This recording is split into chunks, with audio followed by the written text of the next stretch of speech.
Bismillahirrahmanirrahim.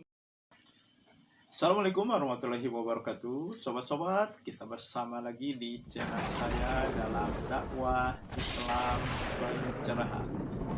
Sobat-sobat, baik yang pro maupun yang kontra.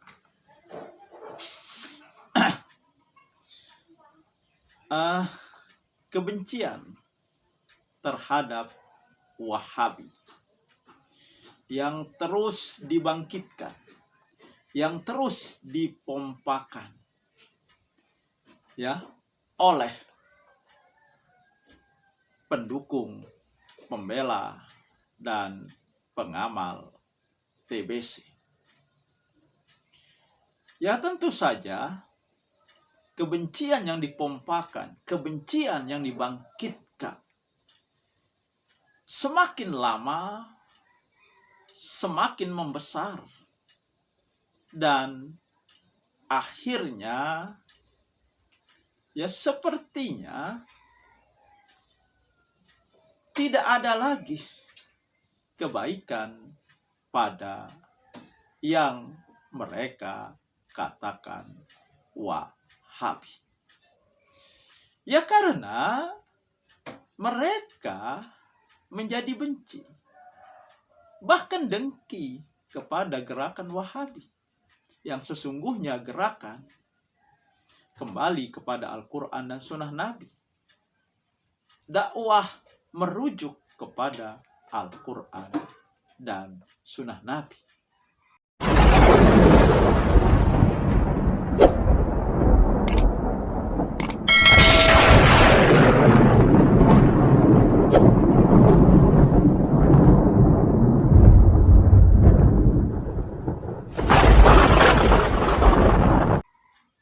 Kebencian dan kedengkian mereka ini semakin membesar karena yang mereka terima, yang mereka dapatkan mengenai Wahabi adalah selalu dari mereka yang memang membenci, memang antipati karena ya dakwah yang mereka sebut Wahabi justru ya memukul amalan yang selama ini mereka lakukan. Nah, karena itu sobat-sobat ya, khususnya yang kontra. Nah, marilah ya dengarkan apa yang akan dijelaskan oleh Ustadz berikut ini. Ustadz ini dulu pencinta TBC. Ya. Ya. Ahli dalam ya amalan tersebut. Tetapi pada akhirnya beliau mendapat hidayah dan hijrah ke pemahaman kembali kepada Al-Quran dan Sunnah Nabi, meninggalkan amalan TBC-nya, sobat-sobat. Dan dia menjelaskan bagaimanakah sebenarnya yang mereka sebut sebagai Wahabi. Dan penjelasan beliau membuka yang selama ini ditutupi. Ya, membuka bahwa ternyata banyak ya berita-berita ya yang kebenarannya meragukan, bahkan mungkin sengaja ditutupi kebenarannya karena ingin menimbulkan kebencian dan antipati kepada gerakan kembali kepada Al-Quran dan Sunnah Nabi. Baiklah sobat-sobat, kita saksikan dan kita simak bagaimana penjelasan berikut ini, sobat-sobat. Wahabi itu ada 2 macam. Ya. Ini hasil penelitian saya. Baik. Nanti silahkan koreksi. Ya. Ada Wahabi warisan historis, ada warisan imperialis. Imperialis penjajah. Nah, itu. Bagaimana, Ustaz? Jadi kalau historis kita baca aja kitab Al-A'lam karangan Zikri ya. Itu jelas kok. Dia mengatakan Wahabiyah itu yang dimaksudkan adalah Abdul Wahhab bin Rustum Al-Wahhabi yang wafat tahun 190 Hijriah. Baik. Sementara Syekh Muhammad bin Abdul Wahhab ini wafat tahun 1206 Hijriah. Sangat jauh. Luar biasa, sampai 1000 tahun, Ustaz. Iya, jadi nggak ketemu gitu loh. Nah, kalau warisan imperialis, memang kita tidak ingkari. Di sana ada pertarungan kekuatan, ada pertarungan kekuasaan, ada pertarungan politik. Nah, geopolitik inilah, hegemoni politik inilah yang paling berfront terdepan untuk menggoreng Wahabi. Masya Allah. Dari internalnya Turki itu sudah disepakati oleh ahli sejarah dan para peneliti, dan kita bisa uji. Turki itu berkepentingan untuk menggoreng isu Wahabi ini karena terjadi konfrontasi dengan Saudi dan mengalami kekalahan yang fatal. Apalagi kekuatan dakwah Syekh Muhammad bin Abdul Wahhab itu menyeruak dari Merauke sampai Maroko. Masya Allah. Maroko sampai Merauke kan gitu. Bukan Sabang sampai Merauke ya. Merauke Indonesia. Dan itu terbukti Raja Maroko sendiri pembela utama dakwah beliau. Dan kita lihat di Yaman bagaimana tokoh utama yaitu Al-Amir As-Sun'ani, penulis buku Subulus Salam membela. Masya Allah. Begitu juga Imam Muhammad Asy-Syaukani kan gitu. Jadi memang luas. Ya, pengaruh revolusi beliau ini yang tidak lain adalah bukan revolusi senjata, bukan revolusi kekuasaan, tapi revolusi mental. Baik. Itu, nah yang eksternalnya adalah para penjajah.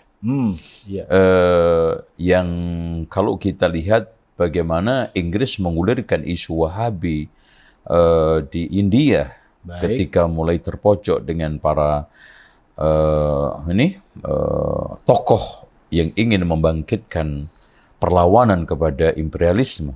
Begitu juga di Libya dengan Italianya, kemudian Prancis di Aljazair.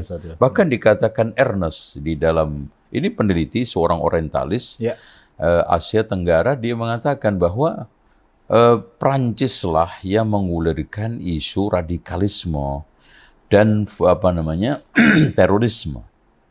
Dan Amerika lah yang sekarang mengulirkan radikalisme, fundamentalisme.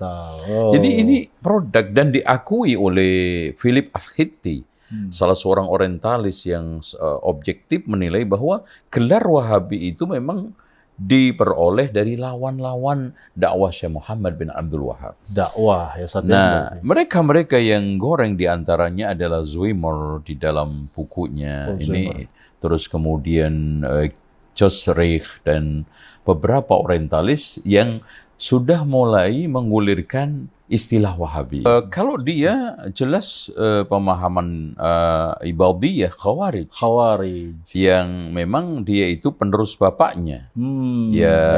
Tadi itu Abdul Wahhab bin Abdurrahman bin Rustum yang bapaknya itu wafat tahun 171. Kemudian langsung diganti oleh dia. Dan ini adalah kekuasaan Khawarij Ibadiyah yang paling eksis pada saat itu. Di daerah mana sih? Ini di daerah Al-Jazirah. Al-Jazirah itu ya daerah-daerah sekarang itu sekitar masuk ke Irak, masuk ke Turki dan sekitar itu. Tidak lepas dari perang Nahrawan Nahrawan. yang semua Khawarij terbunuh kecuali 9. Ya. Kan yang 2 lari ke Karman, 2 Sajistan, 2 ke Yaman, 2 Al Jazirah, terus 2 Oman, terus Al Jazirah. Al-Jazirah. Jadi orang-orang inilah yang menjadi cikal bakal pengembangan Khawarij di daerah-daerah itu. Nah, berarti sampai sekarang. Nah, Di dalam buku Abdul Wahab itu. Al-A'lam itu dijelaskan memang dia itu sangat antipati kepada Syiah dan sangat memusuhi ahli sunnah. Oh, ya, Sama-sama digarap ya. Khawarij, ya. Sama-sama digas. Jadi akhirnya ya Khawarij yang menjelmakan satu firqah tersendiri yang namanya Wahabiyah itu dengan pernak-pernik ornamen negatifnya, Baik. keburukannya, Baik. dari masa ke masa dikenang orang Arab, tapi tidak tahu zamannya kapan. Makanya ketika muncul ada nama mirip-mirip, maka dinisbatkanlah nama ini, kelompok ini kepada Syekh Muhammad bin Abdul Wahab. Gitu. Harusnya sih Muhammadi harusnya, Ustaz, ya? Iya, Muhammadi. Kalau tidak itu minimal kita tauhidi kan. Tauhidi. Karena dia pembela tauhid kan gitu. Dan bahkan kalau kita lihat beberapa ahli sejarah seperti Abdullah Abdurrahman, ahli sejarah Melayu, itu menamakan tauhidi. Kelompok membela tauhid. Membela tauhid. Iya. Ensiklopedia Nurkhalis Majid juga mengatakan sama. Oh. Membela tauhid. Oh, gitu ya. Baik. Dan ensiklopedia Inggris itu mengenalnya juga gitu.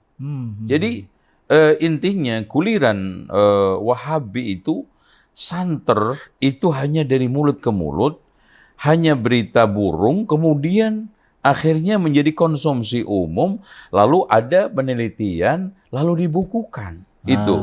Nah, motivasinya apa ya? 3.